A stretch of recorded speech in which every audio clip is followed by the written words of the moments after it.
आज का ये वीडियो क्लास 10 2023 बोर्ड एग्जाम में जितने भी स्टूडेंट पेपर देने वाले हैं, आज का ये वीडियो लास्ट तक जरूर देखना। 16 फरवरी को आप लोगों का हिंदी का पेपर है और अगर आपने इस वीडियो को लास्ट तक देख लिया तो आपका पूरा हिंदी खत्म हो जाएगा। यह है एक मैराथन वीडियो, क्योंकि इस वीडियो में मैं आप लोगों को हिंदी का हर एक टॉपिक पढ़ाने वाला हूं। ठीक है, इस वीडियो को देखने के बाद आपका 70 नंबर बिल्कुल पक्का हो जाएगा। 70 में 70 लाने से आपको कोई नहीं रोक सकता, क्योंकि इस वीडियो को बनाने के लिए बहुत ज्यादा मेहनत किया गया है और वो क्वेश्चन सिलेक्ट किए गए हैं जो सबसे ज्यादा इंपॉर्टेंट है। अंतिम मौका है, इसके बाद आप लोगों को हिंदी नहीं पढ़ाया जाएगा। ठीक है, इस वीडियो में सारी हिंदी आप लोगों को खत्म कर दी जाएगी। तो वीडियो को लाइक कर देना, शेयर कर देना, अगर चैनल पर ना तो सब्सक्राइब भी कर लेना।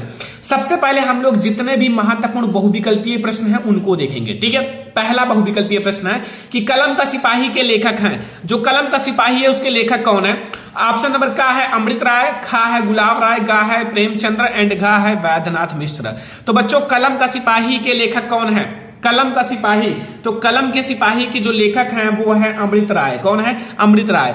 तो कलम का सिपाही के लेखक कौन है? अमृत राय। याद कर लेना, ये बहुत ज्यादा इंपॉर्टेंट क्वेश्चन है, आपको बोर्ड एग्जाम में जरूर देखने को मिलेगा। मैं कह सकता हूं 100% देखने को मिलेगा, क्योंकि ये हर एक model paper, previous paper, guide सब में आप लोगों के लिए इंपॉर्टेंट बता रहा है। ठीक है, दूसरा है त्यागपत्र किस विधा की रचना है? जो त्यागपत्र है वो किस विधा की रचना है? जीवनी विधा, उपन्यास विधा, नाटक विधा, निबंध विधा। तो जो हमारा त्यागपत्र है वो किस विधा की रचना है? त्यागपत्र। तो बच्चों त्यागपत्र जो है वो हमारा उपन्यास विधा की रचना है। किस विधा की रचना है? उपन्यास विधा। ठीक है, तो त्यागपत्र किस विधा की रचना है? उपन्यास विधा का। ठीक है, तो हमारा क्वेश्चन नंबर सेकंड का ऑप्शन नंबर खा बिल्कुल सही है कि जो त्यागपत्र है वो उपन्यास विधा का रचना है। ठीक है, लहरों के राजहंस के लेखक कौन है? लहरों के राजहंस के लेखक का नाम बताना है। मोहन राकेश, प्रेम घन, गुलाब राय, रामधारी सिंह दिनकर। लहरों के राजहंस, तो लहरों के राजहंस के लेखक कौन है? सारे स्टूडेंट को पता होगा, अगर नहीं पता हो तो मैं आप लोगों को बता देता हूं कि लहरों के राजहंस के लेखक मोहन राकेश जी हैं। कौन है? मोहन राकेश। ठीक है, लहरों के राजहंस के लेखक कौन है? मोहन राकेश। याद रखना, वेरी इंपॉर्टेंट क्वेश्चन है। हमारा क्वेश्चन नंबर 3 है। क्वेश्चन नंबर 4 देखो, शुक्ल युग की कलावधि है। शुक्ल युग की कलावधि है 1850 से 1900 तक, या 1920 तक, या 1900 से 1938 तक, या 1938 से 1947 तक। शुक्ल युग की कलावधि कब से कब तक है? तो 1919 से 1938 तक है शुक्ल युग की कलावधि। शुक्ल युग की कलावधि जो है वो 1919 से 1938 तक है, याद रखना। ठीक है, मेरी आत्मकथा जीवनी के लेखक हैं। मेरी आत्मकथा जीवनी के लेखक कौन है? वेरी इंपॉर्टेंट है बच्चों। मेरी आत्मकथा जीवनी के लेखक डॉक्टर राजेंद्र प्रसाद, या फिर जयशंकर प्रसाद, या फिर हजारी प्रसाद द्विवेदी, या फिर हरिवंश राय बच्चन। तो मेरी आत्मकथा के लेखक कौन है? मेरी आत्मकथा के लेखक जो हैं वो कौन है? डॉक्टर राजेंद्र प्रसाद। कौन है? Doctor Rajendra Prasad. Question number 5 का हमारा का वाला ऑप्शन सही है कि हमारी जो मेरी आत्मकथा है उसके लेखक हैं doctor Rajendra Prasad. Question number 6 देखो, रस मीमांसा के लेखक हैं। रस मीमांसा के लेखक कौन है? ऑप्शन नंबर आपके पास का है गुलाब राय, खा है आपके पास आचार्य रामचंद्र शुक्ल, या फिर भगवत शरण उपाध्याय या जयप्रकाश भारती। रस मीमांसा के लेखक, इस क्वेश्चन का आंसर 100% स्टूडेंट को पता होगा कि कौन सा है, और ये 100% फिक्स है कि आएगा भी, क्योंकि बहुत ज्यादा इंपॉर्टेंट क्वेश्चन है। ठीक है, तो रस मीमांसा के जो लेखक हैं वो कौन है? तो वो है आचार्य रामचंद्र शुक्ल जी। कौन है? आचार्य रामचंद्र शुक्ल। ठीक है, तैयार रखना, बोर्ड एग्जाम में छाप कर आना, छोड़ कर नहीं आना एक भी क्वेश्चन। ठीक है, जो क्वेश्चन ना आए कमेंट कर दो। ठीक है, उसका आंसर तुरंत मिलेगा। कीर्ति कंकाल के लेखक हैं। जो कीर्ति कंकाल है उसके लेखक कौन है? जयशंकर प्रसाद, राम कुमार वर्मा, मुंशी प्रेमचंद, मैथिली शरण गुप्त। कीर्ति कंकाल, तो कंकाल के लेखक कौन है? जयशंकर प्रसाद जी हैं। कौन है? जयशंकर प्रसाद। तो कंकाल के जो लेखक हैं वो जयशंकर प्रसाद जी हैं, याद रखना। साकेत महाकाव्य के रचनाकार कौन है, या साकेत महाकाव्य की रचना किसने की है? वेरी इंपॉर्टेंट क्वेश्चन है। साकेत महाकाव्य की रचना किसने की है? आप लोगों को पता होगा, मैथिली शरण गुप्त ने, या जयशंकर प्रसाद ने, या नरिपतन अल्लाह, या कबीर दास। साकेत महाकाव्य, तो साकेत महाकाव्य की रचना की है मैथिली शरण गुप्त जी ने। कौन किया है? मैथिली शरण गुप्त जी ने, याद रखना। ठीक है, मैथिली शरण गुप्त जी ने किया है जो साकेत महाकाव्य की रचना। ठीक है, अगला क्वेश्चन आप आ जाओ। अगला क्वेश्चन राम कुमार वर्मा द्वारा रचित प्रबंध काव्य है। राम कुमार वर्मा द्वारा रचित प्रबंध काव्य है आंसू यामा उच्चारण चोखे चौबदे। राम कुमार वर्मा के द्वारा आपको बताना है, राम कुमार वर्मा के द्वारा जो रचित प्रबंध काव्य है वो कौन सा है, तो वो है उच्चारण। क्या है? उच्चारण जो है वो राम कुमार वर्मा के द्वारा रचित हमारा प्रबंध काव्य है। क्वेश्चन नंबर 9 का हमारा ऑप्शन नंबर ग जो है बिल्कुल सही है, याद रखना। क्वेश्चन नंबर 10 देखो, क्वेश्चन नंबर 10 में पूछ रहा है कि निम्न में से रीति काल के प्रमुख 2 कवि का नाम बताना है। रीति काल के 2 कवि का नाम, पद्माकर या बिहारी या का और खा दोनों या सूरदास। रीति काल के बताना है, रीति काल के प्रमुख 2 कवि का नाम। ठीक है, तो रीति काल के जो प्रमुख 2 कवि हैं वो हैं पद्माकर और बिहारी। कौन है? पद्माकर और बिहारी। ठीक है, ऑप्शन नंबर का और खा हमारा बिल्कुल सही है। क्वेश्चन नंबर 10 तक आपको समझ में आ गया ना। क्वेश्चन नंबर 11 देखो, सारा क्वेश्चन याद कर लेना। ठीक है, आपसे रिक्वेस्ट है, इतना आप लोग कर सकते हो। जब मैं पढ़ा सकता हूं, आप लोगों के लिए दिन रात लिख सकता हूं और आप लोगों के लिए अच्छे अच्छे नोट्स बना सकता हूं, तो आप लोग पढ़ सकते हो। भविष्य आपका है। ठीक है, मैं आप लोगों के लिए ही इतना मेहनत करता हूं। ठीक है, देखो निम्न में से छायावाद युग के कवि हैं। छायावाद युग के कवि कौन है? सुमित्रा नंदन पंत, नारेंद्र शर्मा, दादू दयाल या कुतुबन। छायावाद युग के कवि बताना है, छायावाद युग के कवि। तो छायावाद युग के कवि कौन है? सारे स्टूडेंट को पता होगा, सुमित्रा नंदन पंत। कौन है? सुमित्रा नंदन पंत जो है वो छायावाद युग के कवि हैं। ठीक है, क्वेश्चन नंबर 11 तक समझ में आ गया। क्वेश्चन नंबर 12, निम्न में से छायावाद की 2 विशेषताएं कौन सी हैं? छायावाद युग की 2 विशेषताएं कौन सी हैं? का है मुक्ति प्राकृत चित्रण, या फिर कविता में हास्य और व्यंग्य के पुट का समावेश, या फिर हमारा श्रृंगार और प्रेम की भावना, या फिर प्राकृत का मानवीकरण। तो इसमें से आपका कौन सा सही है ये आपको बताना है। तो आई होप कि आप लोगों को पता भी होगा, क्योंकि वेरी इंपॉर्टेंट क्वेश्चन है। तो इसमें हमारा देखो पहला और दूसरा ये नहीं सही है। आपका गा, आप लोगों का क्वेश्चन नंबर 12 का गा और घा वाला सही है। कौन सा सही है? श्रृंगार और प्रेम की भेदभावना और प्राकृतिक का मानवीकरण, ये दोनों आप लोगों का ऑप्शन सही है, याद रखना। ठीक है, अगला है क्वेश्चन नंबर 13, निम्न में से मुक्तक काव्य के कवि हैं। मुक्तक काव्य के कवि कौन है बच्चों? मुक्तक काव्य के कवि बिहारी, कबीरदास, भारतेंद्र हरिश्चंद्र, जगनिक। मुक्तक काव्य के कवि कौन है? क्वेश्चन नंबर 13 का। तो मुक्तक काव्य के जो कवि हैं वो हैं बिहारी लाल जी। कौन है? बिहारी। ठीक है, मुक्तक काव्य के कवि। ठीक है, अगला क्वेश्चन देखो, कश्मीर सुषमा के रचनाकार हैं। कश्मीर सुषमा के रचनाकार कौन है? महादेवी वर्मा, श्रीधर पाठक, महादेवी वर्मा या फिर हमारा निराला। वैसे आप एक क्वेश्चन चेंज कर लेना, यहाँ जयशंकर प्रसाद कर लेना, कोई दिक्कत नहीं। ठीक है, यहाँ आप लोग कर लेना जयशंकर प्रसाद, ऑप्शन चेंज कर लेना क्योंकि एक जैसा ऑप्शन हो गया, जयशंकर प्रसाद। तो आपको यह बताना है कि कश्मीर सुषमा के रचनाकार कौन है, तो वो है श्रीधर पाठक। कौन है? श्रीधर पाठक जी जो हैं वो कश्मीर सुषमा के रचनाकार हैं। ठीक है, समझ में आ गया ना। 15 नंबर क्वेश्चन देखो कि निम्नलिखित में से कौन सी रचना पद्माकर द्वारा लिखी है? पद्माकर के द्वारा कौन सी रचना लिखी गई है? पद्माकर के द्वारा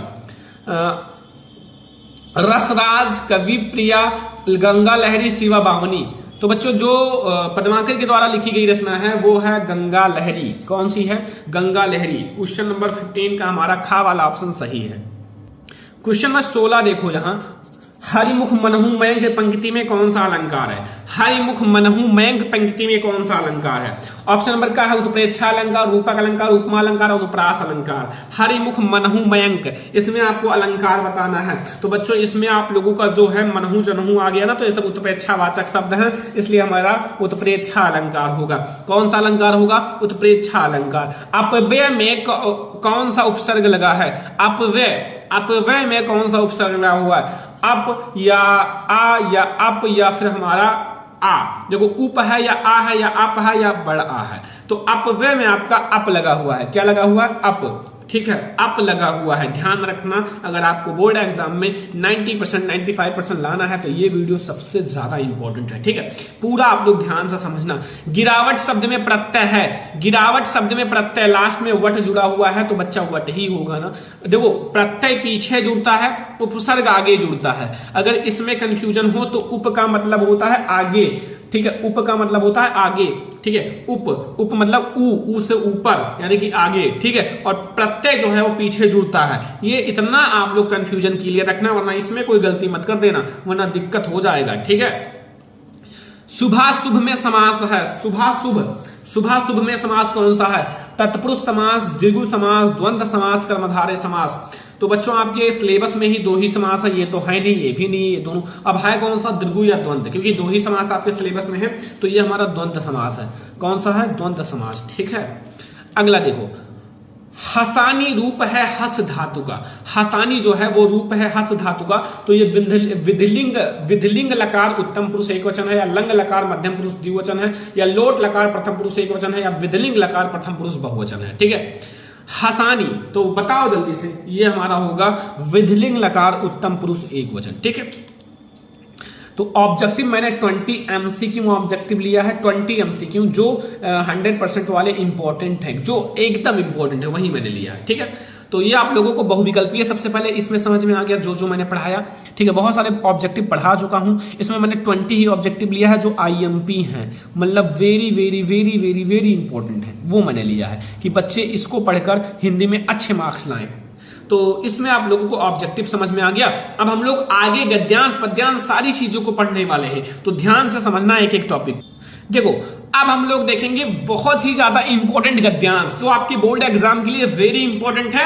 आपके बोर्ड एग्जाम में ये गद्यांश जरूर देखने को मिलेगा। ठीक है, इसलिए मैं आप लोगों को ये गद्यांश बता रहा हूं, और अभी हमारा आगे भी गद्यांश है जो आप लोगों के बोर्ड एग्जाम के लिए इंपॉर्टेंट है। तो पहले हम लोग पहला इंपॉर्टेंट गद्यांश देखते हैं।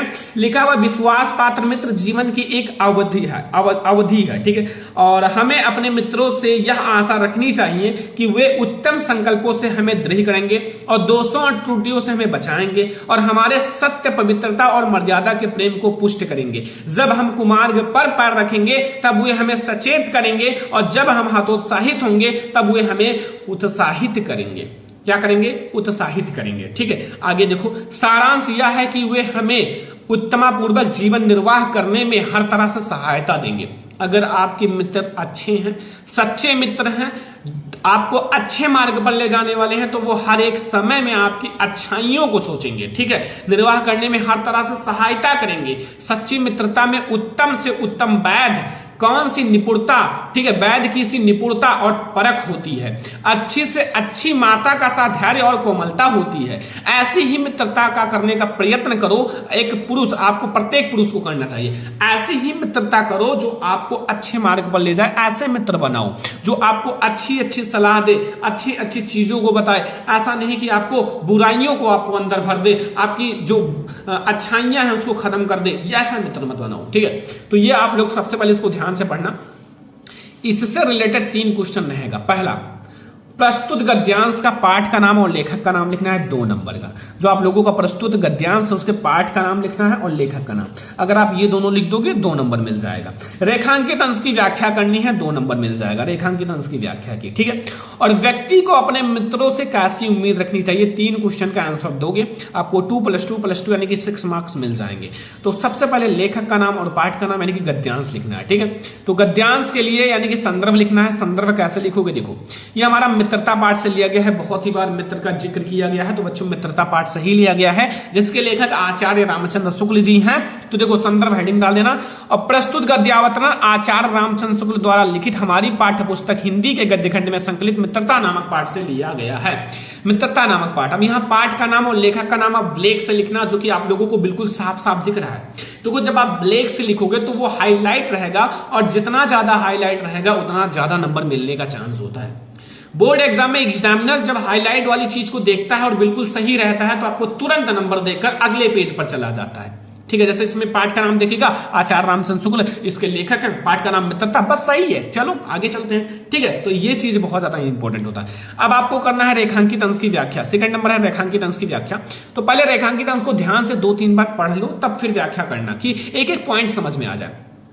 विश्वास पात्र मित्र जो होता है जीवन की एक अवधि है, और हमें अपने मित्रों से यह आशा रखनी चाहिए कि वे उत्तम संकल्पों से हमें दृढ़ करेंगे और दोषों और त्रुटियों से हमें बचाएंगे। हमारे सत्य, पवित्रता और मर्यादा के प्रेम को पुष्ट करेंगे। जब हम कुमार्ग पर पैर रखेंगे तब वे हमें सचेत करेंगे, और जब हम हतोत्साहित होंगे तो वो हमें उत्साहित करेंगे। तो बच्चा, इसको आप लोग कैसे करोगे, चलो हम लोग देखते हैं।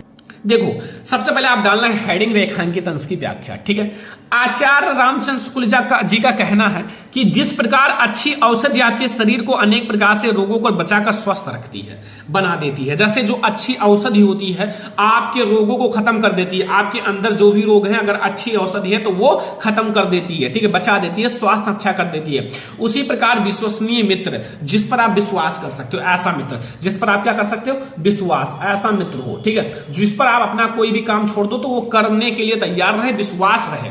ठीक है, विश्वसनीय मित्र अनेक बुराइयों से बचाकर हमारे जीवन को उन्नत तथा सुंदर बनाता है।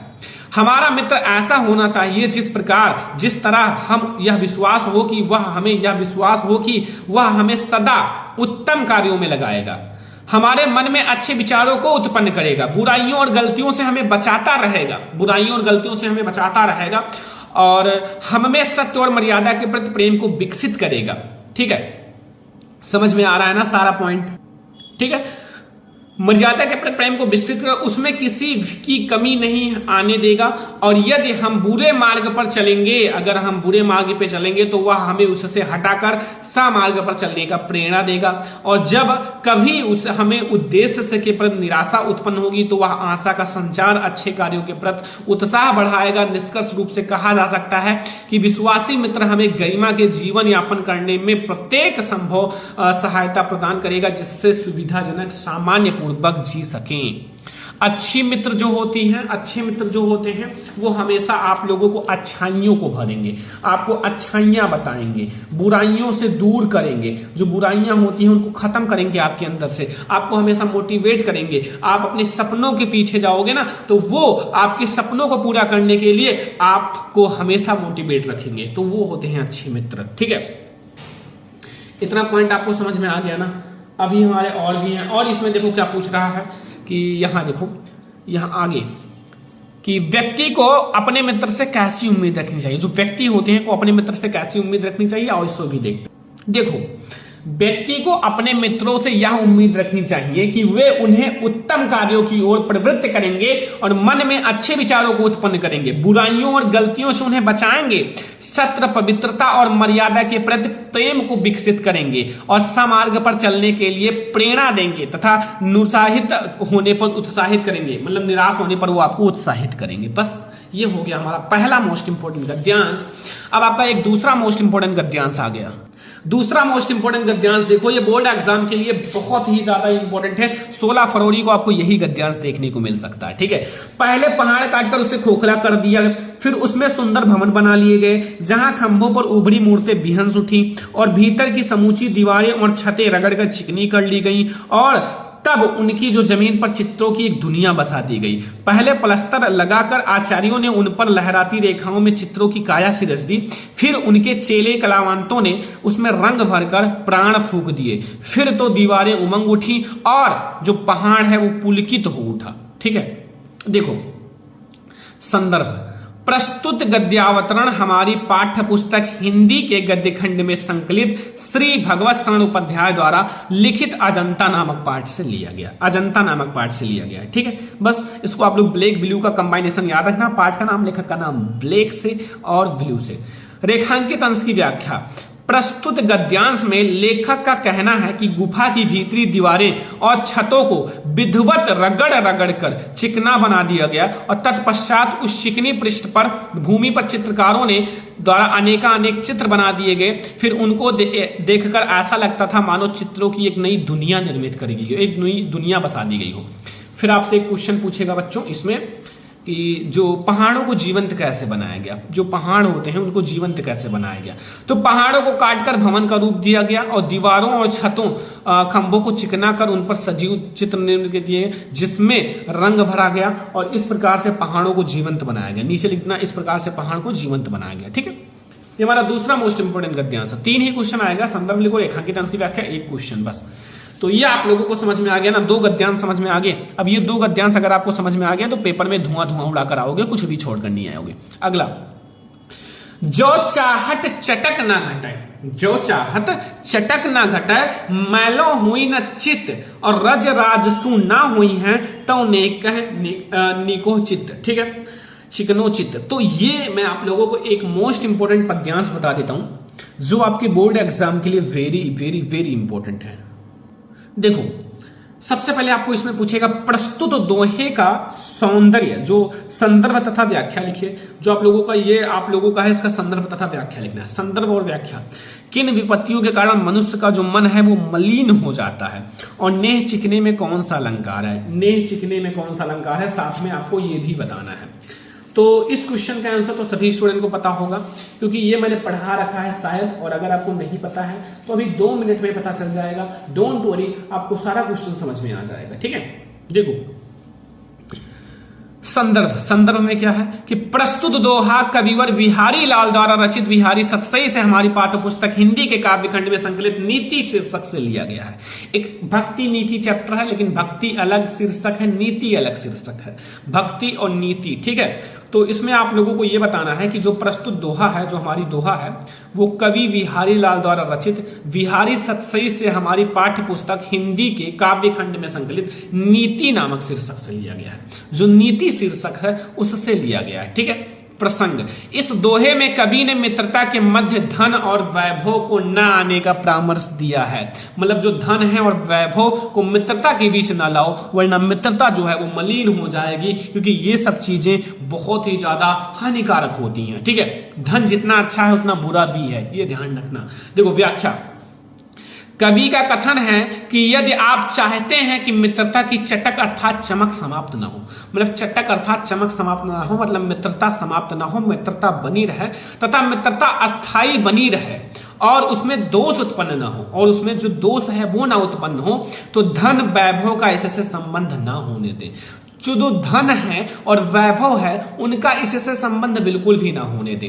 धन अथवा किसी अन्य वस्तु का लोभ मित्रता को मलिन कर देता है। धन जो होता है अथवा किसी और वस्तु का जो लोभ होता है वो मित्रता को मलिन कर देता है, मित्रता में कमी आ जाता है इससे। ठीक है, और मित्र के स्नेह से चिकना और मन धन रूपी धूल के स्पर्श से मैला हो जाता है। अतः स्नेह में धन का स्पर्श ना होने दे, जो स्नेह होता है उसमें धन का स्पर्श ना होने दे। जिस प्रकार तेल से चिकनी वस्तु धूल के स्पर्श से मैली हो जाती है, उसकी चमक घट जाती है, उसी प्रकार प्रेम से कोमल चित्त और धन रूपी धूल के स्पर्श से दोष युक्त हो जाता है और मित्रता में कमी आ जाती है। ठीक है, ये हो गया बच्चों हमारा प्रसंग, संदर्भ, व्याख्या। अब एक क्वेश्चन और पूछ रहा है, नेह चिकने में कौन सा अलंकार है और क्यों। देखो बच्चों, नेह चिकने में कौन सा अलंकार है, अब आप लोगों को यह भी हमें बताना पड़ेगा, वरना आप लोग कहोगे सर बताए नहीं। नेह चिकने में आप लोगों का धन रूपी तेल का वर्णन किया गया ना, धन रूपी तेल का।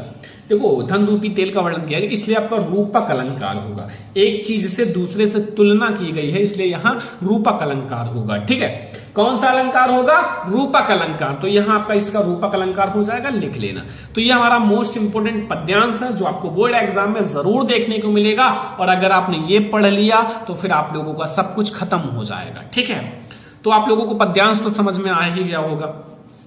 अब देखो संस्कृत का हमारा मोस्ट इंपोर्टेंट गद्यांश, संस्कृत का हमारा मोस्ट इंपोर्टेंट गद्यांश है जो आप लोगों को तैयार करके ही जाना है। ध्यान रखना, जितनी चीजें मैं आपको बता रहा हूं ये सारा तैयार कर लेना, क्योंकि हिंदी का टॉपर अगर बनना है तो टॉपर की तरह मेहनत करना होगा। जिस तरह से मैं पढ़ा रहा हूं मेहनत करके, उसी तरह से आप पढ़ो भी।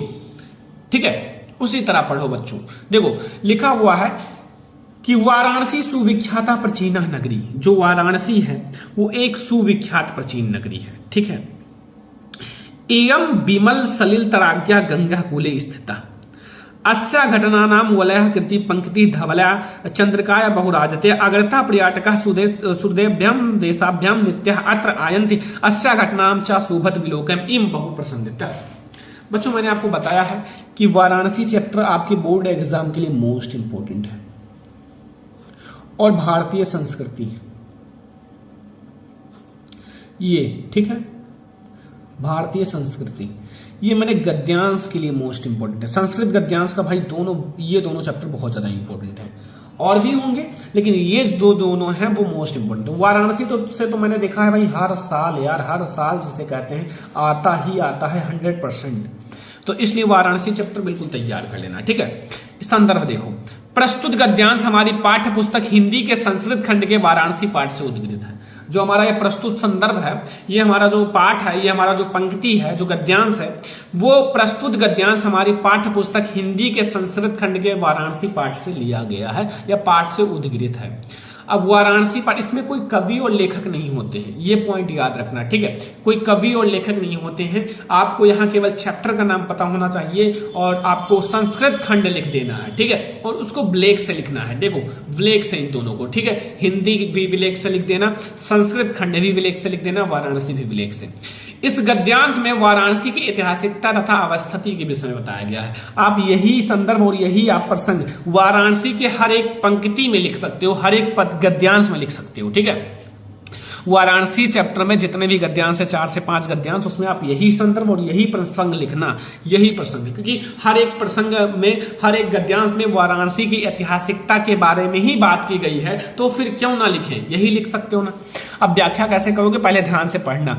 वाराणसी सुविख्याता प्राचीन नगरी एवं विमल सलिल तराज्ञा गंगा कूले स्थिता अस्या घटनानाम वलयः कृति पंक्ति धवलयम चंद्रकायम एंड बहुराजते अगरतः पर्यटकः सुदेभ्यम देशाभ्यम नित्यम अत्र आयन्ति अस्या घटनानाम च शोभम विलोकम इम बहु प्रसन्नते। ठीक है, तो अब आप लोग कैसे करोगे, देखो अनुवाद। वाराणसी बहुत ही प्रसिद्ध प्राचीन नगरी है। जो वाराणसी है वो बहुत ही प्रसिद्ध प्राचीन नगरी है, ठीक है, समझ में आ गया। यह स्वच्छ जल की तरंगों से युक्त गंगा के किनारे स्थित है, बहुत ही सुंदर जगह है, इसलिए ऐसा बताया गया है। तो वाराणसी जो है बहुत ही प्रसिद्ध प्राचीन नगरी है और यह जो है स्वच्छ जल की तरंगों से युक्त गंगा के किनारे स्थित है और इसके घाटों की घुमावदार पंक्ति श्वेत चांदनी में बहुत सुंदर लगती है, ठीक है। इसकी जो घाटों की घुमावदार पंक्ति है वो चांदनी में बहुत, श्वेत चांदनी में बहुत सुंदर लगती है और असंख्य यात्री भ्रमण करने के लिए दूर दूर देशों से प्रतिदिन यहाँ आते रहते हैं। इसको देखने के लिए, इसकी सुंदरता देखने के लिए असंख्य, जिनको आप गिन नहीं सकते, उतने यात्री यहाँ केवल इसको देखने के लिए आते हैं। ऐसा है, ऐसी जगह है, ठीक है, इतना सुंदर जगह है, ठीक है, आते हैं और इसके घाटों की शोभा देखकर बहुत प्रशंसा करते हैं और इसकी जो घाटों की शोभा देखते हैं बहुत ही ज्यादा इनकी प्रशंसा भी करते हैं बाद में, ठीक है। तो ये हमारा मोस्ट इंपोर्टेंट संस्कृत का गद्यांश है जो कि आप लोगों को समझ में आ ही गया होगा। अब संस्कृत का गद्यांश अगर समझ में आ गया हो तो पद्यांश भी बताना जरूरी है संस्कृत का, तो चलो मैं आप लोगों को पद्यांश भी बता देता हूं। संस्कृत का वेरी इंपॉर्टेंट पद्यांश भी आ गया बच्चों, वेरी इंपॉर्टेंट है, जो कि युधिष्ठिर जो है प्रश्न पूछता है, ठीक है, युधिष्ठिर से, तो वो बहुत ज्यादा इंपॉर्टेंट है। देखो लिखा हुआ है किस्वत गुरुत्रम भूमे किस्वत्रम चा खाद किस्वत्रम और शीघ्रतम वतायम किस्वत बहुतरम तलात। तो फिर उत्तर देते हैं माता जो है गुरुत्रा भूमे, खात जो है वो पितोत्रम अवस्थम, मन जो है वो शीघ्रात्रम वतायत, चिंता जो है बहुतरी तलात, ठीक है। सबसे पहले संदर्भ देखो। प्रस्तुत श्लोक हमारी पाठ्य पुस्तक हिंदी के संस्कृत खंड के जीवन सूत्राणी पाठ से लिया गया है। जीवन सूत्राणी पाठ से, देख लो पाठ का नाम याद रखना, जीवन सूत्राणी, ठीक है। इसको आप लोग हाईलाइट कर देना जैसे मैंने ब्लैक से लिखा है, ठीक है। प्रसंग आप लोग कैसे लिखोगे, प्रसंग भी जानना जरूरी है बच्चों। देखो इन श्लोकों में यक्ष ने प्रश्नों और युधिष्ठिर के उत्तर के मध्य माता और पिता इत्यादि के महत्व को दर्शाया गया है। जो यक्ष युधिष्ठिर से प्रश्न पूछता है उसी के संबंध में माता और पिता के अच्छी अच्छी बातों को बताया गया है, ठीक है, उनके जो माता पिता के माध्यम से महत्व को बताया गया है। देखो व्याख्या समझ लो। यक्ष युधिष्ठिर से पूछता है कि भूमि से महान क्या है, जो भूमि है भूमि से महान क्या है और आकाश से ऊंचा क्या है। भूमि से महान क्या है और आकाश से ऊंचा क्या है और वायु से अधिक शीघ्रगामी क्या है। जो वायु है वायु से अधिक शीघ्रगामी क्या है और तिनके से अधिक दुर्बल यानी कि क्षीण बनने वाली क्या है। जो तिनके से अधिक दुर्बल हो वो क्या है। तो ये उनका आंसर कैसे देते हैं वो आप लोग समझो बच्चों। लिखा हुआ है युधिष्ठिर आंसर देते हैं, युधिष्ठिर उत्तर देता है कि पृथ्वी से अधिक भारी माता है। जो पृथ्वी है पृथ्वी से अधिक भारी माता है और आकाश से अधिक ऊंचा पिता है, ठीक है, आकाश से अधिक ऊंचा पिता है और वायु से अधिक शीघ्रगामी मन है और वायु से भी अधिक शीघ्रगामी मन है। मन चाहे तो वायु से भी तेज बहुत ही दूर पहुंच जाता है, हर एक जगह का सोच लेता है मन। और त्रि से अधिक दुर्बल बनने वाली चिंता है और जो तृण मतलब होता है तिनके से भी अधिक दुर्बल जो चिंता होता है वो होता है, ठीक है। तो ये आप लोगों का हो गया संस्कृत का पद्यांश। ठीक है, अब आप लोग बच्चों सारी चीजें लगभग खत्म ही हो गई। अब आप लोग जीवन परिचय याद करें ना आचार्य रामचंद्र शुक्ल जी का। ठीक है, मैंने पढ़ा रखा है आचार्य रामचंद्र शुक्ल, दूसरा जयशंकर प्रसाद जी का। ठीक है, जयशंकर प्रसाद, और तीसरा आप लोग तैयार कर लेना किसका, कवि में आ जाओ, सूरदास। ठीक है, ये दोनों लेखक हैं, अब कवि हैं तीसरे से। चौथा हमारा तुलसीदास, और पांचवा है महादेवी वर्मा। तो ये 5 जीवन परिचय तैयार कर लेना बस। ठीक है, तो ये आप लोगों को आई होप कि पसंद आया होगा। ठीक, चलो अब हम लोग देखते हैं महत्वपूर्ण निबंध। सब्सक्राइब भी कर लेना। हमारे पास है बोर्ड एग्जाम का पेपर, और आप लोग देख सकते हो ये क्वेश्चन नंबर 11 में पूछा गया है, निम्न में से किसी एक विषय पर निबंध लिखिए। ठीक है, जीवन में अनुशासन का महत्व तो पहला है वृक्षारोपण और प्रदूषण की समस्या तथा समाधान, और राष्ट्र प्रेम की भावना। अब इसमें से हमारे इंपॉर्टेंट निबंध भी हैं। वो कौन कौन से इंपॉर्टेंट निबंध है जो आपको 2023 बोर्ड एग्जाम में 16 फरवरी के लिए तैयार ही करके जाना है, जो 16 फरवरी को 100% आएगा ही आएगा। ठीक है, तो आप लोग ध्यान से समझना, मैं आपको एक एक निबंध को बताऊंगा। देखो, आपको 5 में ऐसे निबंध बता देता हूं जो आपके बोर्ड एग्जाम के लिए सबसे ज्यादा इंपॉर्टेंट है। ऐसे ही मैंने जो बच्चे पेपर दे चुके हैं, ठीक है, इससे पहले मैंने बताया था 5 ही निबंध बताया था, और उसमें से 3 निबंध बोर्ड एग्जाम में आया था। ठीक है, और अब की बार मैं आपको 5 ही निबंध बताऊंगा, और इसमें से आपके बोर्ड एग्जाम में 2 से 3 निबंध आएगा। ये 5 निबंध तैयार कर लो। ठीक है, साथ में मैं आप लोगों को इनके मतलब निबंध लिखने का ट्रिक भी बताऊंगा। देखो, पहला आपको तैयार करना है स्वदेश प्रेम या देश प्रेम। ये आपका बहुत ज्यादा इंपॉर्टेंट निबंध है बोर्ड एग्जाम के लिए। ठीक है, 16 फरवरी को आपको ये निबंध देखने को मिल सकता है। ठीक है, प्रदूषण की समस्या तथा समाधान 100% आएगा, ये हर साल आता ही आता है। ठीक है, प्रदूषण की समस्या तथा समाधान, तो ये हमारा दूसरा मोस्ट इंपोर्टेंट निबंध है जो आपको तैयार करके जाना है। बेरोजगारी की समस्या तथा समाधान, ये भी हमारा बहुत ज्यादा इंपॉर्टेंट निबंध है। ठीक है, आतंकवाद के कारण तथा निवारण और वृक्षारोपण। ठीक है, ये 5 हमारे सबसे ज्यादा इंपॉर्टेंट निबंध है जो आपको तैयार कर लेना है। ठीक है, ये 5 ही निबंध आप तैयार करके जाना। मैं यहां 100% गारंटी दे रहा हूं कि आपको हिंदी में 16 फरवरी को यही निबंध देखने को मिलेगा। इसी में से 2 से 3 निबंध देखने को मिलेगा, और मैं आप लोगों को 2 ऐसे निबंध, ठीक है, 2 ऐसे निबंध बताऊंगा जो आप लोगों के बोर्ड एग्जाम में आएगा ही आएगा। सॉल्यूशन के साथ कैसे लिखना है बोर्ड एग्जाम की कॉपी में सब कुछ।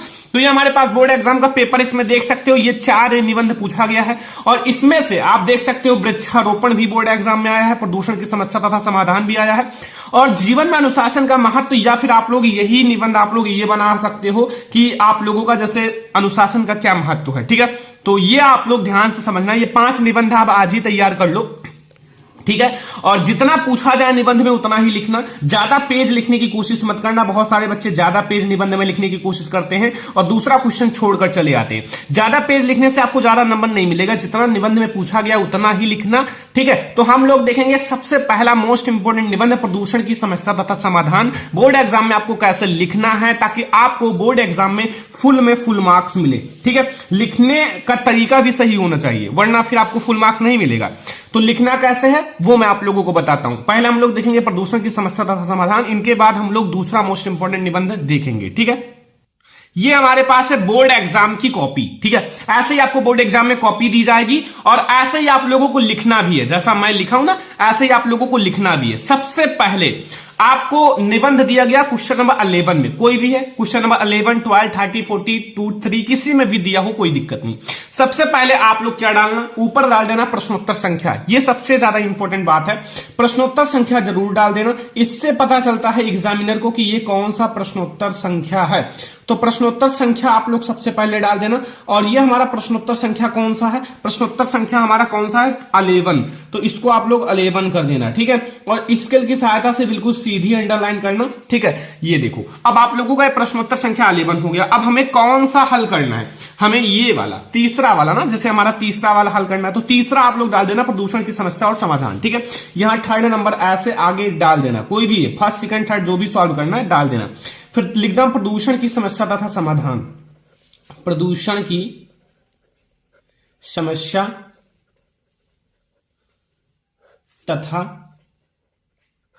समाधान। ठीक है बच्चा, तो इतना आप लोगों ने कर लिया। अब इतना करने के बाद ठीक है, कॉपी में एक ही तरफ अंडरलाइन करना, बहुत सारे बच्चे दो तरफ अंडरलाइन करते हैं, कॉपी नहीं भरना है वहां। ठीक है, क्वालिटी मैटर करता है, क्वांटिटी नहीं। आप कितना भी पेज भर दोगे नहीं रहेगा, लेकिन अगर आप अच्छे से लिखो हो, 2-3 पेज में आप लोग अच्छे से 2 ही पेज में लिख दिए, एग्जामिनर को समझ में आ गया, एग्जामिनर के दिल को छू गया, तो फिर आपको फुल मार्क्स देगा। 9 नंबर का निबंध है, ये मत भूलो कि 9 नंबर पाने के लिए हमें ये 5 ही निबंध तैयार करना, 9 नंबर फिक्स हो जाएगा, 9 नंबर। ठीक है, तो पहले हम लोग रूपरेखा हेडिंग डालेंगे, जो बच्चे बहुत सारे बच्चे नहीं डालते हैं। रूपरेखा इंपॉर्टेंट होता है, बहुत सारे एग्जामिनर इसी रूपरेखा को देखकर आपको नंबर दे देते हैं। क्यों? क्योंकि रूपरेखा में वो हेडिंग होते हैं जिसका आपने डिस्कशन किया है। ठीक है, तो रूपरेखा सबसे पहले डालना, और रूपरेखा में आपको क्या करना है, पहले आप जो जो हेडिंग का डिस्कस किए हो इस निबंध में उसको लिख लेना। जैसे पहला हमने लिखा है प्रस्तावना, सबसे पहले हम लोगों ने प्रस्तावना पर डिस्कस किया है, प्रस्तावना, फिर प्रदूषण का अर्थ, फिर प्रदूषण के प्रकार, फिर समस्या का समाधान, फिर उपसंहार। ठीक है, ये 5 हेडिंग पर डिस्कस किया गया है, और निबंध में कम से कम 5 हेडिंग पर डिस्कस होना चाहिए। ये बच्चा याद रखना, 5 हेडिंग पर। ठीक है, ये 5 हेडिंग पर कम से कम 5 हेडिंग, एक प्रस्तावना, उपसंहार, फिर बीच में 3 से 4 हेडिंग। ठीक है, और सबसे पहले आपको रूपरेखा डालना है जो मैंने लिख दिया, और नीचे आपको ब्लैक कलर से अंडरलाइन करना है। ऐसे ही बोर्ड एग्जाम में लिखना है, एक एक पॉइंट को समझ लो, अगर आप सही से लिखोगे तभी अच्छा रहेगा। अब देखो, फिर आपको प्रस्तावना पर चलना है। प्रस्तावना आप लोगों को जरूर डालना है। प्रस्तावना जो होता है वो निबंध का सबसे मेन भाग होता है, और नीचे आप लोग अंडरलाइन करना है, और प्रस्तावना में वो चीज लिखो जिसके बारे में आपने डिस्कस किया है, थोड़ा शॉर्टकट में लिख दो। ठीक है, जैसे आजकल प्रदूषण की समस्या बहुत ज्यादा बढ़ रही है, आजकल जो है प्रदूषण की समस्या बहुत ज्यादा बढ़ रही है। इस समय हमारे समक्ष सबसे बड़ी चुनौती है पर्यावरण को बचाने का है। ठीक है, इस समय जो हमारे समक्ष सबसे बड़ी चुनौती क्या है, पर्यावरण को बचाने का, क्योंकि पानी, हवा, जंगल, मिट्टी आदि सब कुछ प्रदूषित हो चुका है। चाहे आप पानी लो, चाहे आप जंगल लो, चाहे मिट्टी लो, आपके चारों तरफ जितने भी चीजें हैं वातावरण में, ठीक है, एनवायरमेंट में, वो सारे क्या हो चुके हैं, दूषित हो चुके हैं, प्रदूषित हो चुके हैं। ठीक है, यदि हमने इस असंतुलन को दूर नहीं किया, यदि हमने इस असंतुलन को दूर नहीं किया तो क्या होगा, नहीं किया तो हमारा मानव जीवन बाध्य हो जाएगा।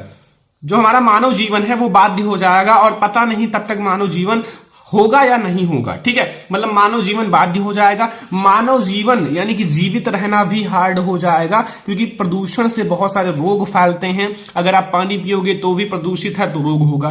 कोई भी चीज है, आप हवा ले रहे हो, हवा में ऑक्सीजन होता है, ऑक्सीजन आपके लिए बहुत ज्यादा इंपॉर्टेंट है, वो भी प्रदूषित है। हर एक चीज प्रदूषित है, तो फिर कैसे काम चलेगा। ठीक है, अब फिर हम लोग देखेंगे प्रदूषण का अर्थ। संतुलित वातावरण में ही जीवन का विकास संभव है। संतुलित वातावरण का मतलब होता है प्रदूषण ना हो जिस वातावरण में, ठीक है, तो संतुलित हो जिससे हमें सारी चीज संतुलित मिले, ठीक है, उसी में विकास संभव है। पर्यावरण का निर्माण प्रकृति के द्वारा किया गया, पर्यावरण का निर्माण प्रकृति के द्वारा किया गया। अगर प्रकृति प्रदूषित होगा तो पर्यावरण भी प्रदूषित होगा। ठीक है, प्रकृति द्वारा प्रदत्त पर्यावरण जीवधारियों के अनुकूल होता है। ठीक है, और जब वातावरण में कुछ हानिकारक घटक आ जाते हैं तो वे वातावरण जीवधारियों के लिए अनेक प्रकार के हानिकारक होते हैं, मतलब अनेक प्रकार के हानिकारक होता है। ठीक है, कोई हानिकारक घटक आ जाता है तो। अब देखो इसमें मैंने क्या किया, वो हेडिंग डिस्कस किया है जो इंपॉर्टेंट है। ठीक है, और राइटिंग सबसे मेन है, राइटिंग की भी विशेष ध्यान रखनी है। हैंड राइटिंग मोस्ट इंपॉर्टेंट है। अगर आपकी हैंड राइटिंग अच्छी है तो फिर आपको निबंध में फुल मार्क्स मिल सकता है। ठीक है, और आप लोग ये हेडिंग के नीचे अंडरलाइन कर लेना, अंडरलाइन मोस्ट इंपॉर्टेंट है। ठीक है, अंडरलाइन करने के बाद आप लोग जैसे एक हेडिंग आपका हो गया यहां खत्म, तो कम से कम एक लाइन छोड़ दो। जैसे मैंने एक लाइन छोड़ दिया ना, अब इससे पता चलता है कि आप बच्चे ने दूसरा हेडिंग डिस्कस किया। अब इसी में अगर आप सटा के लिख दोगे ना तो फिर नंबर कट जाएगा, क्योंकि चीजों को आप स्पष्ट रखो। ठीक है, ये हमारा दूसरा हेडिंग है। अब हम लोग देखेंगे अगला हेडिंग। अगला हेडिंग देखो, प्रदूषण के प्रकार। प्रदूषण के बहुत सारे प्रकार हैं, मैंने छोटे छोटे प्रकार के बारे में डिस्कस किया। जैसे आज के वातावरण में प्रदूषण इन रूपों में पाया जाता है। जैसे वायु प्रदूषण। वायु प्रदूषण का मतलब होता है कि वायु जो है जीवन का अनिवार्य स्रोत है। जो वायु है वो जीवन का एक अनिवार्य स्रोत है, और ऑक्सीजन गैस हमें वायु से ही प्राप्त होता है। ऑक्सीजन गैस वायु में ही होता है, तो ऑक्सीजन गैस हमें वायु से ही प्राप्त होता है। आजकल प्रदूषण के कारण वायुमंडल में ऑक्सीजन का संतुलन भी बिगड़ रहा है। आजकल क्या है, जो पर्यावरण है ना, पर्यावरण में ऑक्सीजन का भी संतुलन बिगड़ रहा है, ऑक्सीजन भी प्रदूषित हो रहा है। ठीक है, क्योंकि वायु अनेक हानिकारक गैसों से प्रदूषित है। जो वायु है वो अनेक हानिकारक गैसों से प्रदूषित है, और उससे हम सांस लेते हैं और ऑक्सीजन हमारे अंदर जाता है, तो फिर वो भी अगर प्रदूषित होगा तो फिर कुछ ना कुछ तो गड़बड़ी होगा ही। ठीक है, दूसरा देखो जल प्रदूषण। जल प्रदूषण कैसे है, जल ही जीवन है। ठीक है, वाटर इज लाइफ, तो देखो जल ही जीवन है। आजकल इतना तेजी से प्रदूषण बढ़ रहा है, आजकल जो प्रदूषण है इतना तेजी से बढ़ रहा है कि जल भी प्रदूषित हो रहा है, जो हमारा जल है वो भी प्रदूषित हो रहा है। ठीक है, इससे भयानक बीमारी भी हो सकती है। देखो जल सभी के लिए इंपॉर्टेंट है, जीव जंतु मनुष्य सभी के लिए, पेड़ पौधे सभी के लिए इंपॉर्टेंट है। तो फिर अगर जल भी प्रदूषित होगा तो फिर बहुत ज्यादा प्रॉब्लम हो सकती है। जितना हेडिंग डिस्कस किया है कम से कम इतना हेडिंग आपको डिस्कस करना है अच्छे से। ठीक है, लिखो तो ऐसा लिखो कि एग्जामिनर को भी पता चले एक टॉपर की कॉपी है। ठीक है, ये ध्यान रखना। और ध्वनि प्रदूषण भी आज की नई समस्या है। ध्वनि प्रदूषण भी आज की एक नई समस्या है। मोटर है, कार है, ट्रैक्टर है, जेट है, विमान है, कारखाना है के कारण ध्वनि, ये आप लोग ध्वनि में भी लगातार प्रदूषित हो रही है। जैसे आप देखते हो ट्रैक्टर है, मोटरसाइकिल है, उसमें से देखते हो जो धुआं है ना, धुआं बहुत ज्यादा निकलता है, तो फिर वो जो है वो वायु में मिलता है और फिर वो भी प्रदूषित हो जाती है। जो ध्वनि है वो भी प्रदूषित हो जाती है। रेडियोधर्मी प्रदूषण, परमाणु के विस्फोट से रेडियोधर्मी प्रदूषण संपूर्ण वायुमंडल में फैल जाती है। जो हमारा परमाणु होता है, परमाणु के विस्फोट से जो रेडियोधर्मी प्रदूषण है वो चारों तरफ फैल जाती है और अनेक प्रकार के जीवन में क्षति पहुंचाते हैं ठीक है, बहुत ज्यादा प्रदूषण बढ़ रहा है, इसको रोकना चाहिए क्योंकि इससे बहुत ज्यादा संतुलन बिगड़ सकता है। अभी हमारा थोड़ा सा और भी हेडिंग है, देखो। फिर हमारा आता है समस्या का समाधान। ठीक है, अब आपको इस समस्या का समाधान कैसे करना है, देखो लिखा हुआ है वातावरण को प्रदूषण से बचाने के लिए, जो हमारा वातावरण है उसको प्रदूषण से बचाने के लिए वृक्षारोपण सर्वश्रेष्ठ समाधान है। वृक्षारोपण, वृक्ष को लगाना। ठीक है, वृक्ष जो है वो प्रदूषण को कम करता है, तो वृक्ष को लगाना यानी कि वृक्षारोपण सबसे अच्छा समाधान है।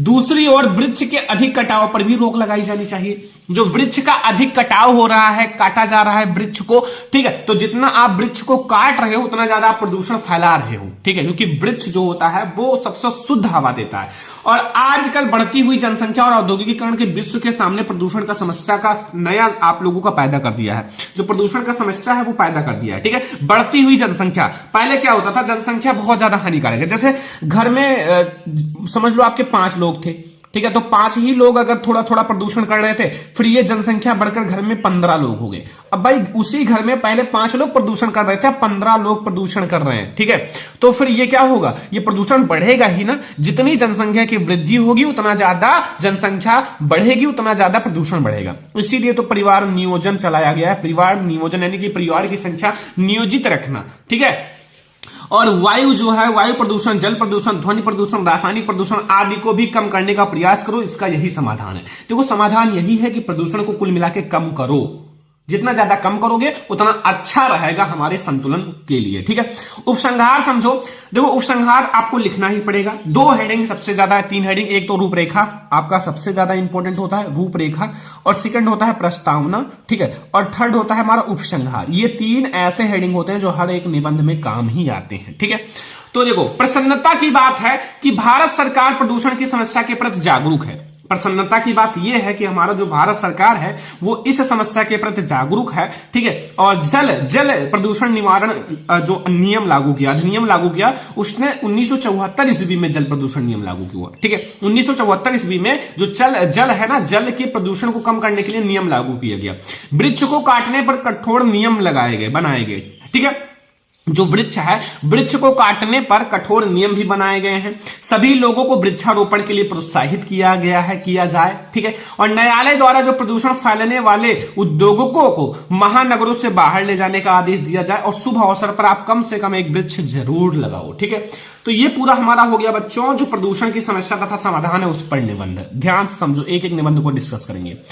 ठीक है, तो ये हमारा हो गया बिल्कुल कंप्लीट बेल। ठीक है, अब आप लोग जितना मैंने बताया उसको लिख लेना। लिखने के बाद आप लोग 1-2 बार प्रैक्टिस कर लेना, फिर आपका खत्म हो जाएगा। अब दूसरा हम लोग एक सबसे ज्यादा इंपॉर्टेंट निबंध देखेंगे जो आजकल बहुत ज्यादा वायरल है, आतंकवाद के कारण तथा निवारण। ठीक है, ये निबंध इतना वायरल है क्योंकि आतंकवाद बहुत ज्यादा बढ़ रहा है। ठीक है, तो ये हम लोग आतंकवाद के कारण तथा निवारण वाला निबंध जरूर देखेंगे क्योंकि ये भी बोर्ड एग्जाम में बहुत बार आया हुआ है। ठीक है, तो इस निबंध को आप लोग देखो, फिर आप लोग खुद से भी 1-2 निबंध तैयार कर लेना। अब जो बचेगा वो आप लोग कमेंट कर देना। ठीक है। ये हमारा निबंध आ गया। प्रश्न उत्तर संख्या मान लो आपका 9 है, ठीक है। 9 में अब आप लोगों का जो न्यू पैटर्न के अकॉर्डिंग क्वेश्चन नंबर 9 में पूछा जाएगा। ये तो मैंने आपको पुराने पेपर के अकॉर्डिंग बताया था क्वेश्चन नंबर 11, ठीक है। देखो सबसे पहले आपको रूपरेखा, मैंने क्या बताया, रूपरेखा इंपॉर्टेंट है, रूपरेखा डालना ही डालना है, ठीक है। तो रूपरेखा में पहले हमने प्रस्तावना का डिस्कशन किया है, फिर आतंकवाद का अर्थ, फिर आतंकवाद एक विश्वव्यापी समस्या है। सभी विश्वव्यापी समस्या का मतलब है सभी के समक्ष है, विश्व में जितने भी देश हैं सभी के समक्ष है। भारत में आतंकवाद और आतंकवाद का समाधान और उपसंहार, ठीक है। तो सबसे पहले हम लोग क्या करेंगे, प्रस्तावना पर हेडिंग, ठीक है, प्रस्तावना पर डिस्कशन करेंगे। मनुष्य भय से निष्क्रिय और पलायनवादी बन जाता है। मनुष्य जो है वो भय से निष्क्रिय और पलायनवादी बन जाता है और इसलिए लोगों में भय उत्पन्न करके कुछ असामाजिक तत्व, ठीक है, अपने नीच स्वार्थों की पूर्ति करने का प्रयास करने लगते हैं। जैसे अपने स्वार्थों की पूर्ति करने का प्रयास करते हैं, इसीलिए आतंकवाद बढ़ता है। इस कार्य के लिए वे हिंसात्मक पूर्ण साधनों का प्रयोग करते हैं। ऐसी परिस्थितियां ही आतंकवाद का आधार है और आतंक फैलाने वाले आतंकवादी कहलाते हैं। जो आतंक को फैलाते हैं वो आतंकवादी कहलाते हैं, ठीक है। और अपनी स्वार्थ से, ठीक है, अपनी स्वार्थ की पूर्ति करने के लिए ही आतंकवाद बढ़ता है, ठीक है। राजनीति के कारण बहुत ज्यादा आतंकवाद बढ़ता है। तो अब हम लोग देखेंगे आतंकवाद का अर्थ। आतंक प्लस वाद से इस शब्द का सामान्य अर्थ है आतंक का सिद्धांत, ठीक है, आतंक का सिद्धांत। एंड यह अंग्रेजी के टेररिज्म, ठीक है, टेररिज्म शब्द का हिंदी रूपांतरण है। ये इंग्लिश में इसको टेररिज्म कहा जाता है, ठीक है। आतंक का अर्थ है पीड़ा, डर, आशंका। देखो आतंक का यही अर्थ है कि जैसे डर रहता है कहीं यहां ना कुछ गड़बड़ हो जाए, ये ना हो जाए। पीड़ा, अगर आतंकवाद बढ़ेगा तो पीड़ा भी उत्पन्न होगा, आशंका भी रहता है, ठीक है। तो ये सब है आतंकवाद के अर्थ, जो आतंकवाद का अर्थ होता है, ठीक है। तो अब हम लोग देखेंगे अगला पॉइंट, जो आतंकवाद का अगला पॉइंट है। देखो आतंकवाद क्या है, एक विश्वव्यापी समस्या है, एक विश्वव्यापी समस्या है, ठीक है। जैसे आजकल या फिर आज लगभग समस्त विश्व में आतंकवादी निष्क्रिय हैं, मतलब आतंकवादी निष्क्रिय हैं। सभी विश्व के सभी देशों में आतंकवाद फैल रहा है, आतंकवादी उपस्थित हैं। ये आतंकवादी समस्त विश्व में राजनीतिक स्वार्थों की पूर्ति के लिए सार्वजनिक हिंसा और हथियारों का सहारा ले रहे हैं, ठीक है, हत्याओं का सहारा ले रहे हैं। मतलब ये जो है, मतलब राजनीति के स्वार्थों की पूर्ति करने के लिए, जो राजनीति है उसके स्वार्थों की पूर्ति करने के लिए सर्वाधिक या सार्वजनिक हिंसा और हथियारों का सहारा ले रहे हैं। भौतिक दृष्टि से विकसित देशों में तो आतंकवाद की इस प्रवृत्ति के विकराल रूप ले लिया है, ठीक है। आतंकवाद ने विकराल रूप ले लिया है। किसी देश द्वारा अन्य देश में आतंकवादी गुटों को समर्थन देने की घटनाएं बढ़ेगी, ठीक है। अगर आप जैसे इस प्रवृत्ति ने विकराल रूप ले लिया, किसी देश द्वारा अन्य देश में आतंकवादी गुटों के समर्थन देने की जो घटनाएं हैं वो बढ़ेगी। राजनीतिज्ञों की हत्याएं, विमान अपहरण की को समर्थन देने की घटनाएं बढ़ेगी। रासायनिक, जो हमारा रासायनिक हथियारों का प्रयोग तेज होगा। जब जितना ज्यादा आतंकवाद बढ़ेगा उतना ज्यादा जो रासायनिक हथियारे हैं उनका उपयोग भी तेजी से होगा, क्योंकि उनको खत्म करने के लिए इन सब का उपयोग करना पड़ेगा, इनका प्रयोग करना पड़ेगा। तो फिर ये इनका जो उपयोग है वो तेज होगा। भारत में आतंकवाद, देखो भारत में आतंकवाद भी बहुत ज्यादा है। देखो स्वाधीनता के पश्चात भारत के विभिन्न भागों में आते हैं, ठीक है। आतंकवादी जो है संगठन द्वारा आतंकवादी हिंसा फैलाई जाती है। जैसे आतंकवादी जो है संगठनों द्वारा आतंकवादी हिंसा फैलाई गई है। एंड इन्होंने बड़े बड़े सरकारी अधिकारियों को मौत के घाट उतार दिया है। बड़े बड़े सरकारी अधिकारियों ने आतंकवादी जो होते हैं उनको मौत के घाट उतार दिया है, ठीक है। और इतना आतंक फैलाया है कि अनेक अधिकारियों ने सेवा से त्याग भी दे दिए। मतलब अनेक ऐसे अधिकारी हैं जो सेवा से त्याग भी दे दिए। इतना ज्यादा आतंकवाद का भय होता है। और भारत के पूर्वी राज्यों नागालैंड, मिजोरम, मणिपुर, त्रिपुरा, मेघालय, अरुणाचल प्रदेश और असम में भी अनेक बार उग्र आतंकवादी हिंसा फैली है। देखो कश्मीर में तो होता ही है। कश्मीर घाटी में भी पाकिस्तानी तत्वों द्वारा प्रेरित आतंकवादी प्राय राष्ट्र प्रभुओं पर भयानक हत्याकांड, ठीक है, पर अपने अस्तित्व की घोषणा करते हैं। जैसे जो महान पर्व होते हैं 26 जनवरी, 15 अगस्त, 2 अक्टूबर, ऐसे करके बहुत सारे महान पर्व हैं, उस पर क्या करते हैं, अपना अस्तित्व दिखाते हैं, ठीक है। तो ये हमारा हो गया भारत में आतंकवाद। अभी हमारे और भी हेडिंग है। अगला हेडिंग है हमारा आतंकवाद का समाधान, ठीक है। इसका समाधान कैसे करें। भारत में विषात्मक जो है स्थिति तक पहुंचे आतंकवाद के समाधान पर संपूर्ण देश के विचारकों और चिंतकों ने अनेक सुझाव रखे। मतलब संपूर्ण जो देश हैं उनके विचारकों ने अनेक मतलब सुझाव रखे हैं, किंतु यह समस्या अभी भी अनसुलझी है। यह समस्या अभी भी बढ़ रही है। इस समस्या का समाधान राजनीतिक दलों की गतिविधियों में परिवर्तन हो, दूसरे सीमा पार से प्रशिक्षित आतंकवादियों के प्रवेश और वहां से भेजे जाने वाले हथियारों व विस्फोट पदार्थों पर कड़ी चौकसी रखनी चाहिए या रखनी होगी। ठीक है, जो आतंकवाद उसी के द्वारा आते हैं। ठीक है, यानी तीसरे आतंकवाद को महिमा मंडित करने वाली युवकों की मानसिकता बदलने के लिए आर्थिक हमें सुधार करने होंगे। ठीक है, तो ये हमारा हो गया आतंकवाद का समाधान। अब लास्ट में उपसंहार लिखना है। यह एक विडंबना है कि महावीर बुद्ध, गुरु नानक और हमारे जो महात्मा गांधी जी हैं जैसे महापुरुष की जन्मभूमि पिछले दशकों से अधिक अशांत हो गई है। भारत के विभिन्न भागों में हो रही आतंकवादी गतिविधियों ने देश की एकता और अखंडता के लिए संकट उत्पन्न कर दिया है। ठीक है, आतंकवाद जो है, आतंकवाद का समूल नाश ही इस समस्या का समाधान है। पूरी तरह से जब आतंकवाद नाश हो जाएगा तभी इस समस्या का समाधान है। और भारत जो है, सरकार द्वारा एक नया आतंकवाद निरोधक कानून लगाया गया है। बस आतंकवाद में आप लोगों को इतने सारे हेडिंग्स का डिस्कशन करना है जो आपके लिए बहुत ज्यादा इंपॉर्टेंट है आपके बोर्ड एग्जाम के लिए। ठीक है, तो ये हमारा है आतंकवाद के कारण तथा निवारण। इस हेडिंग पर हम लोगों ने डिस्कस कर लिया। तो ये दो मैंने आपको इंपॉर्टेंट निबंध बता दिए हैं। अब जो निबंध बचा है उसको आप लोग कमेंट कर देना, जो आप लोगों को नहीं पता, एक दो आप लोग खुद से भी सॉल्व कर लेना। ठीक है, तो ये हमारा है निबंध। तो इसमें हमने दो निबंध का डिस्कस किया, एक प्रदूषण की समस्या का समाधान, एक आतंकवाद का कारण तथा निवारण। ठीक है, तो ये हमारा देख सकते हो बच्चों, ये हमारे पास है जो कि ये 4 निबंध आपके बोर्ड एग्जाम में आते हैं, कोई एक पर डिस्कशन करना है। अगर आप ऐसे करके आओगे ना तो आपका 9 में 9 नंबर बिल्कुल फिक्स हो जाएगा बोर्ड एग्जाम में। ठीक है, तो आज का ये वीडियो अगर आप लोगों को पसंद आया हो, लाइक करना, शेयर करना। अगर आप लोग चैनल पे नए हो तो सब्सक्राइब भी कर लेना। हम लोग ऐसे ही और बहुत सारी वीडियोस देखेंगे। तो चलो फिर मिलते हैं नेक्स्ट इंपॉर्टेंट वीडियो में, तब तक के लिए धन्यवाद। स्टूडेंट, इस वीडियो को देखने के बाद आपका हिंदी में सारी चीजें क्लियर हो गई होंगी। जो टॉपिक बच गया है उसको नीचे कमेंट कर दो, उस टॉपिक को जरूर पढ़ाया जाएगा। ठीक है, तो आज की इस वीडियो को सारे स्टूडेंट लाइक करना। ये हमारा मैराथन वीडियो है, ये बहुत ज्यादा इंपॉर्टेंट वीडियो था। ठीक है, अंतिम मौका है, 16 फरवरी को आप जाओ और पेपर में धुआं उड़ाकर आओ। एक भी क्वेश्चन छोड़कर नहीं आना है, 70 में 70 लाना है। ठीक है, करके आना है और आप लोग 95 तो आप लोगों को मिल ही जाएगा। तो आज की इस वीडियो को सारे स्टूडेंट लाइक करना, शेयर करना। अगर चैनल पर नए हो तो सब्सक्राइब भी कर लेना। हम लोग ऐसे ही और बहुत सारी वीडियोस लाएंगे ताकि आप लोगों के लिए बहुत अच्छे मैराथन वीडियो भी आएगा, आप लोग सारा करके आना। ठीक है, तो चलो हम लोग मिलते हैं नेक्स्ट इंपॉर्टेंट वीडियो में, तब तक के लिए धन्यवाद।